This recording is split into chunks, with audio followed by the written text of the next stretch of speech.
تصور کن در حین خانه تکانی راز تاریک شوهرت رو کشف میکنی. با یک زن چند سال بزرگتر از خودم بهم خیانت میکنه و بعد با کمک پلیس اون لحظه غیر قابل تصور رقم میخوره. آماده‌ای برای شنیدن داستان واقعی خیانت و انتقام؟ به کانال سایه های خیانت خوش اومدید. ما در اینجا سرگذشت واقعی افراد رو روایت می کنیم. افرادی که مدتها نتونستند اونها رو به زبون بیارند و این کانال به اونها امکان رو میده که تجربیات تلخ زندگی خودشون رو با شما در میون بذارند و ممنون از شما که با شنیدن سرگذشتشون ما رو همراهی میکنید. مهناز هستم، تک دختر خانواده. از بچگی خیلی با پدرم دوست بودم. هر چیزی میشد و هر خرابکاری که میکردم و میدونستم که مامانم دعوا میکنه به بابام پناه می آوردم و قضیه رو باهاش در میون میذاشتم و اونم همیشه هوامو داشت و به مادرم میگفت بچه‌ست دیگه، حالا کاریه که شده، دفعه دیگه تکرار نمیکنه. خلاصه جوری با مادرم حرف میزد که مادرم رو راضی میکرد که دعوام نکنه. کم کم مقطع ابتدایی و راهنمایی رو پشت سر گذاشتم و وارد دبیرستان شدم. خیلی دلم میخواست با دوستام بیرون برم و دور بزنم، اما پدر و مادرم اجازه رو بهم نمیدادند. کم کم بابام رو راضی کردم که اجازه بده منم با دوستام بیرون برم تا منم مثل اونا احساس کنم که بزرگ شدم. بابام اول مخالف بود، بعدش کم کم راضی شد که این اجازه رو بهم بده، ولی میگفت سر فلان ساعت باید خونه باشی. منم شرطش رو قبول کرده بودم. تازه متوجه شده بودم که بدون خانواده بیرون رفتن یعنی چی. آزاد بودم و میتونستم با دوستام بگم و بخندم و خلاصه بدون حضور پدر و مادرم بهم کنار دوستام خوش میگذشت. دوستان برای خودشون دوست پسر می گرفتن، اما من می ترسیدم. واسه همین هر کسی که به هم پیشنهاد دوستی میداد سریع پیشنهادش رو رد کردم. احساس می کردم اگر پدر و مادرم متوجه این قضیه بشن این آزادی رو ازم می گیرن. خلاصه با همین ترس ها و لرز ها بود که سال آخر دبیرستان رو تموم کردم. دیگه دوستام امول صدا می زدند و می گفتند لابد یه مشکلی داری که هیچ پسری رو قبول نمی کنی. اما من جواب می دادم دلیل من فقط از بین رفتن آزادیم هستش و دلم نمی خواست که خانوادم به این باور برسند که از موقعیتی که بهم دادن دارم سوء استفاده می کنم. یه روز که از مدرسه تعطیل شدیم من همراه 2 از دوستام سمت خونه راهی شدم که 2 پسر هم تعقیبمون کردند. هر جا می رفتیم اونا هم می اومدند. دوستم رو کرد به من و گفت مهناز اینا فکر کنم دنبال تو هستند. من یه لحظه به پشت سرم نگاه کردم و جواب دادم شاید دنبال شما باشند، از کجا معلوم که دنبال من باشند؟ دوستم گفت آخه فقط نگاهشون به تو هستش، انگار داره بهت میگه که شمارت رو بدی. اما من دلم نمیخواست این اتفاق بیفته. دخترها انقدر تو گوشم خوندن که تصمیم گرفتیم که مشخص کنیم که دنبال من هستن یا دنبال اونا. بنابراین هر ستامون طرف یه چیزی رفتیم. یکی رفت سمت سوپرمارکت، یکی دیگه رفت سمت ایستگاه اتوبوس. منم رفتم جلوی کیوسک که یه روزنامه بخرم که دیدم دوستام درست گفته بودند. یکی از اون پسرا سمت من اومد و با سلام و احوال پرسی ازم شمارم و خواست. منم که به کل تو معذورات بودم و خجالت میکشیدم گفتم من شماره ای ندارم. خندید و خودش رو معرفی کرد و گفت من آرش هستم، پس خودم شمارم رو بهت میدم که امروز اگر تونستی بهم زنگ بزنی. منتظر زنگت میمونم و کلی هم بابت این قضیه اصرار کرد. بعدش هم رفت سمت دوستش و با هم رفتند. در آخر هم دوباره پشت سرش نگاه کرد و دستش رو به عنوان تماس گرفتن روی صورتش آورد و به راه خودش ادامه داد. بعد از چند لحظه کوتاه دخترها برگشتند پیش من و دوستم گفت دیدی بهت گفتم که دنبال تو بود؟ کاملا مشخص بود چون همش نگاه پسره به تو بود نه به ما. خلاصه کلی خنده و شوخی کردیم و هر کس رفت سمت خونه خودش. وقتی که به خونه رسیدم، بعد از احوال پرسی با مامانم سمت اتاق خودم رفتم. بعد از اینکه لباسم رو در آوردم، رفتم رو تختم نشستم و به شمارش نگاه کردم. نمیدونستم چی کار کنم. آیا بهش زنگ بزنم؟ اگر زنگ می زدم و خانوادم از دوستیمون خبردار می شدن چی؟ وقتی مامانم برای نهار صدام زد و نهارم رو خوردم، همین جور تو فکر بودم. آرش پسر خوشگل و جذابی بود. مشخص بود چند سالی ازم بزرگتره. بعد از خوردن نهار به اتاقم رفتم تا استراحت کنم.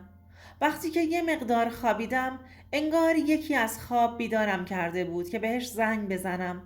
چشامو باز کردم و روی تختم نشستم و با خودم کلنجار رفتم که آیا زنگ بزنم یا نه.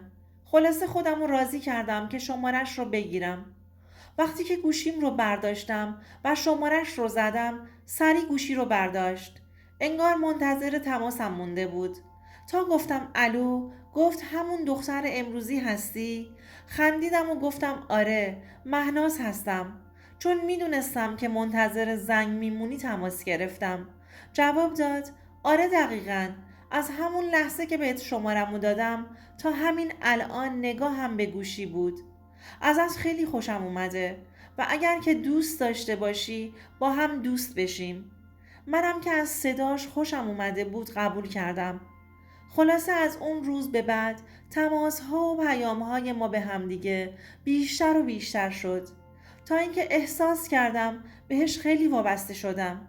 اگر روزی صداش رو نشنوم نفسم بالا نمیاد. آرش هم همین حس رو پیدا کرده بود و میگفت بیا تا همو ببینیم. اگر روزی نمیرفتم تا شب حالش گرفته بود. ما 2 سال با هم دوست بودیم.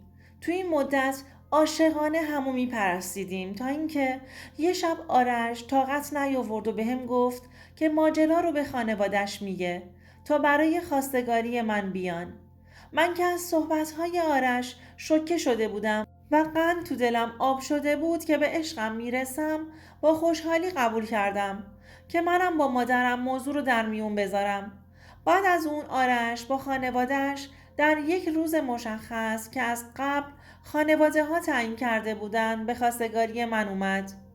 آرش یه فروشگاه پوشاک با دوستش شراکت زده بود و مستقل بود و درآمد خوبی هم داشت. وقتی به خواستگاریم اومد، پدرم بعد از تحقیقاتی که انجام داده بود و از علاقه من هم به آرش خبر داشت، به ازدواجمون رضایت داد. ولی پدرم اصلاً با نامزدی موافق نبود و میگفت فقط عقد رسمی باید انجام بده. که پدر آرش هم روی حرف پدرم چیزی نگفت و عقد ما هم جاری شد. و من انقدر خوشحال بودم که همه چی داشت عالی پیش میرفت. تو 2 ماه نشده مراسم عروسیمون رو هم گرفتیم و زندگی مشترکمون رو هم شروع کردیم. روزها همین جور داشت یکی پشت هم سپری می شد. من احساس می کردم خوشبخت ترین زن دنیا هستم. 3 سال از ازدواجمون گذشته بود که متوجه شدم رفتارهای آرش تغییر کرده. بیشتر با شریکش بیرون میرفت و دیرتر به خونه میومد. من تو خونه تنهایی حوصلم سر میرفت. وقتی که بهش زنگ میزدم میگفت بیرونم کار دارم یا برامون کلی جنس اومده باید چیدمانش رو انجام بدیم. ولی این بهانه هاش مال یه شب 2 شب نبود. دیگه داشتم عصبی میشدم. احساس میکردم یه اتفاقایی داره میفته و من بیخبرم. من گهگاهی که میدیدم کارش طول میکشه میرفتم خونه مادرم و اونجا خودم رو از تنهایی بیرون می آوردم. تا دیر وقت میموندم. بعدشم با یه تاکسی برمیگشتم خونه. گاهی اوقات هم مادرم منو شبها نگه می داشت و می گفت دیگه دیر وقت دخترم، همینجا بمون و نرو خونه. 1-2 شب خونه مادرم موندم. اما تا صبح فکرم مشغول بود که الان آرش کجاست و چیکار میکنه. روزها خودم رو تو خونه مشغول میکردم.